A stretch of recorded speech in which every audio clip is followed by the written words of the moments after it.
I'm Jake Klassen. And I'm Libby Masari. And this is Spuds and Sports Med. Today we're going to be talking about the evolution of athletes. Let me pop my soda. You're like my little mama. You're like my little mama. Mama.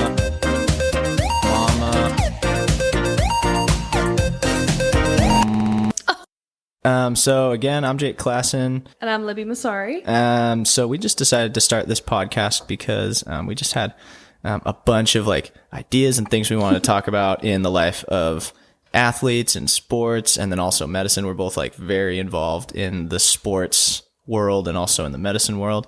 Yeah. We're both actually 2 college students, so don't take anything we say as factual. Just because we are still just like college students, we're not professionals. But we wanted to start this podcast just like as a fun way to just like get our ideas. Definitely start the and conversation. Yeah. We are not health professionals or medical professionals. We are just coming here with good ideas, and we are still students learning ourselves. So And we just thought it would be a lot of fun. Actually, a little shout out to Cody Miller. He's a swimmer. I actually got the idea from his vlogs, and I wanted to start a vlog, but then I thought my life is not interesting enough to start a vlog, so I'll just start a podcast. And I needed a second person to do it with because I didn't want to do it on my own. And Libby and I have been friends forever. Actually, we met swimming on a club swim team. So I was 13. How old were you at the time? I was 14 or 15. 1 or 2 Wait, years how old older are you than now? How old am I now? Yeah. 25. How old are you? 22. 22. Right? 22. We just had so you were birthdays, 16. You were 16 at the time. Was I that old? Yeah. Oh my Because we gosh. really didn't swim together that long. It was only like 2 years. That's true. In reality. Why does it feel so much longer? Yeah. So we actually met on the swim team. I had never swam year round before. I just swam like in the summer. But I wanted to take that next step and go on to swim year round, which we'll probably talk about swimming a lot in this podcast. Yeah, it is what we know. Yeah, isn't it'll it? come up a lot, and just like training in general. But anywho, Libby kind of just took me under her wing and kind of showed me the ropes in club swimming and year round swimming. Cute. So yeah, that's how we met. Little intro to me. So I grew up in, it's called Spuds and Sports Med because we're both from Idaho. We love Idaho. Yeah, we are. I'm born in Boise, Idaho. Well, I wasn't born in Boise, Idaho, but I was raised in Boise, Idaho from like a year and a half old, and I love it here. Let's see, I went to Capital High School. I'm a Capital grad, Golden Eagles. And then after that, I actually got a scholarship and went and swam at the College of Idaho. Still swimming. Still swimming at the College of Idaho. Yep. Still swimming, going into my senior year at the College of Idaho. Loving it there. That's a little bit about me. Okay. A little bit about me. A little bit about me. My name's Libby. Like Jake said, we both grew up club swimmers, very passionate about our world of swimming. I also grew up in Idaho, Boise area. And yeah, we've always loved medicine. I know we both did sports med in high school, and I actually went out of state for college, University of Nevada, Reno, but then made my way back here. And College of San Mateo before that, right? Yes, I swam for the College of San Mateo. And did water polo for a season. And did water polo for 6 months. They needed a sprinter. It wasn't really a thing.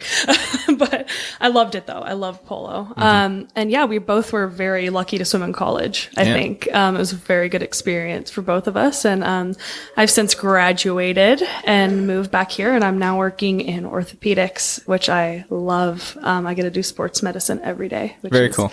Fantastic. Yeah. I think the biggest thing behind this podcast, and we're going to, in the future, we won't talk about ourselves really much at all, but just for right now, we just wanted to kind of introduce ourselves, and I'm assuming that the only people that are going to listen to this are probably people that we know, but hopefully we can get some people that don't know us, and then they know a little bit about us. Shout out to our moms. Yeah. Our only 2 listeners, probably. Shout out to our listeners. Yeah. But anywho, so I guess, so Libby is very on the medical side of things, and I'm also, very heavily into medicine.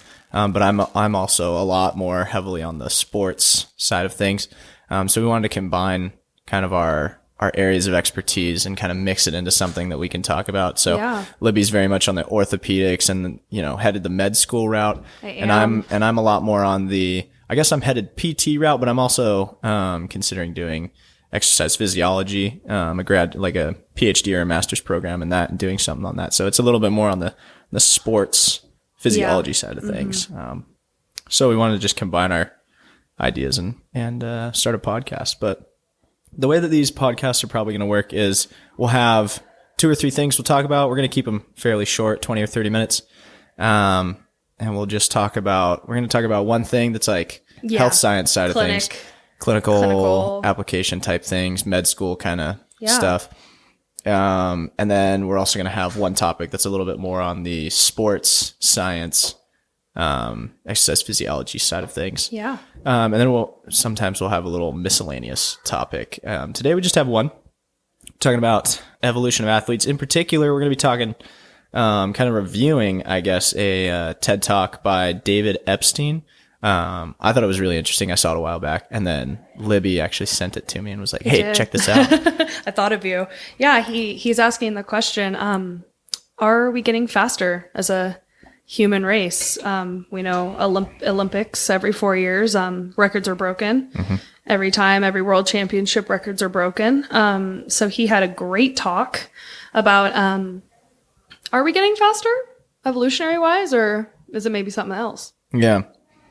And I thought it was really interesting. He just right off the bat starts talking about, technology, right? And how technology has played a huge influence on the world of sport. And I think we saw that very much in our lives in 2009. I want to say it was 2009. Late 2000s. Because it was right after the Beijing Olympics. It was after the 2009 World Championships. The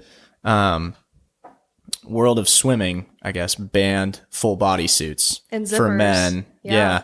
Because at the time, if you guys know about this, in 2008, in the Beijing Olympics and in 2009 in the World Championships, all the swimmers were using these full body suits that would go all the way up, cover their shoulders, all the way down to their ankles.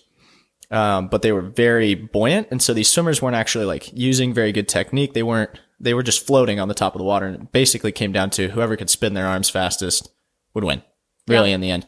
And so the governing body of the swim world decided we're going to ban these suits because we want to take this back to like swimming at its finest and people getting good at swimming, not good at spinning their arms and having the most money in technology. Exactly. So they banned those. So now we're down to, for men, it's the suit can't go above your navel, can't go above your belly button, and can't go below your knees. So it just kind of brings things back to swimming. And for the girls, do you know the...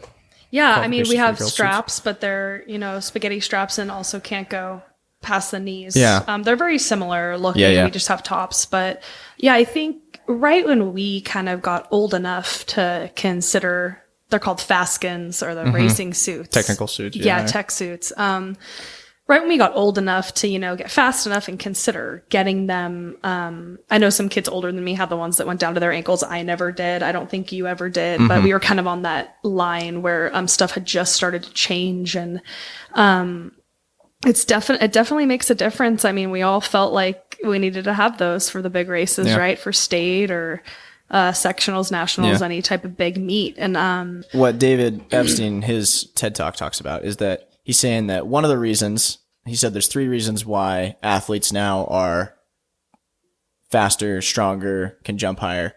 He says number 1 is technology. Number 2 is the gene pool that we use now, especially in team sports. So basketball, before it was just whoever could play basketball. Now we want the tallest guys. So they're going out and actively seeking these guys. And then the third is mindset. So just like somebody accomplishes something and then that lets somebody else know, oh, it's possible. That's what we're going to be kind of talking about today. Yeah. We loved this video. We thought he made great points. I know that he brought up in the very beginning, an example of, an Olympic runner, and I think it was 1942. They compared his times to Usain Bolt, his latest, world breaking record. And, they factored in the non-absorbent track and the starters, the kick starters, and how that would factor into how much faster Usain Bolt is compared to. And it really didn't have much of a difference. Like Like when you No. brought, it was Jesse Owens. They talked about Jesse Yes, Owens and brought yes. him over and did like a biomechanics analysis on the way he ran. And they actually found that Usain Bolt is still the faster individual, but overall, if you put Jesse Owens in the shoes with the starting blocks and on the same track as Usain Bolt, he would only have been like a foot behind him or Yeah, something I like believe that. it was one stride. One stride. Very, very close. So very close. So like in that regards, David Epstein is saying, you know, athletes haven't necessarily gotten faster, but our technology has gotten better. For us, I'd say on the swimming side of things, I'd say swimmers have definitely gotten faster because just like we were talking about earlier, we had those tech suits come into play. But since then, we've still seen records broken. So yes, we went from absolutely. So yes, originally we were swimming in like pools that didn't have very good lane lines. And now we have lane lines that kind of decrease the wake and help you go faster through the water where, you know, we've changed the techniques on how we swim. But at the same time, at the peak of all those technological advancements, we actually came down from the technology a little bit and we still got faster. Yeah, almost So- got too advanced there for a while. Yeah, and got they a little kind ahead of of ourselves. straightened us out. But I mean, Mark Spitz didn't even have goggles. Yeah. Right, which is crazy for me to think about. I know my times would be very much slower if I didn't have goggles. But that was their reality back Yeah. then, right? Which is just, that was just what they did. Yeah. And it was very, very interesting. I think reaching out to other sports, maybe going back to the example of runners, I think the way we train and maybe the science behind it, the strides we've made, like you said, the training techniques, we've video ourselves underwater before to look at our stroke Yeah. and how can we improve? How can we tweak this angle of our arm and how can we improve our kick? And, that's come through video technology and, even the paddles and like Training equipment. bungees, Yeah, training equipment. Yeah. I don't know if Mark Spitz used a parachute or a bungee, but I don't think so. All this equipment we used and we were just in high school. It's true. Yeah. We didn't have to be professional. And I think that athletes. goes into the minds, like that kind of goes into the mindset side of things. Like there's the technology and the equipment that we use. There's and then there's the mindset of like how we train, right? And that was his third point was the Exactly, mindset. Like a couple people now have run the Matterhorn, right? Straight up a cliff. Yeah. Basically, they ran it. And everybody was like, "Oh, not possible, can't be done." And then I can't remember who the first person to do it was. It was in that video, but some guy ran it and he basically had to pull himself up on a rope, but he was running up the Matterhorn. And then once he did it, then other people were like, oh, it's possible. I can do it. Right. Like nobody ran under 4 minutes, but then as soon as one person did, then you get a whole group of people after. And I think that comes with like just the mindset, how individuals approach sport has just totally changed. Totally. Totally changed. And I think that's led to people knowing that they can go faster. Like for me in swimming, when I actually did what am I trying to say here? If you do there's these things called like broken 100s or broken 200s, right? And you do that in practice and you do it, you do like a full race, like a full 200-yard race broken up into parts but with like very little rest in between. So you do like 450s broken up, but you do it at a race pace. Like you're trying to do as fast as you can. And then you go your fastest time, even in that broken 200 yard, whatever, 200-yard butterfly. Yeah. But you do that in Good practice, example. even broken. And then you're like, oh, I can do that in real life. Like I can do that in a meet. And then you go into a meet and you can do it. I think that's the same idea that David Epstein in his TED Talk is trying to say. Like as soon as somebody accomplishes some sort of like barrier bar. Yeah. As soon as one person does it, then you see this like stream of other people doing it. Yeah. I think that can go to all sports. I mean, you look at gymnastics, figure skating. I mean, the tricks that some people are able to pull off, there was always the first. The first triple sow cow. I don't know a lot about figure skating, but the first trick, and then people watching them, they go, I want to do that. Yeah. Let's train how to do that. And then it becomes almost a norm instead of a, crazy new thing that someone, kind of invented or to excel their sport that they were in. I know that, something that always amazes me is the ultra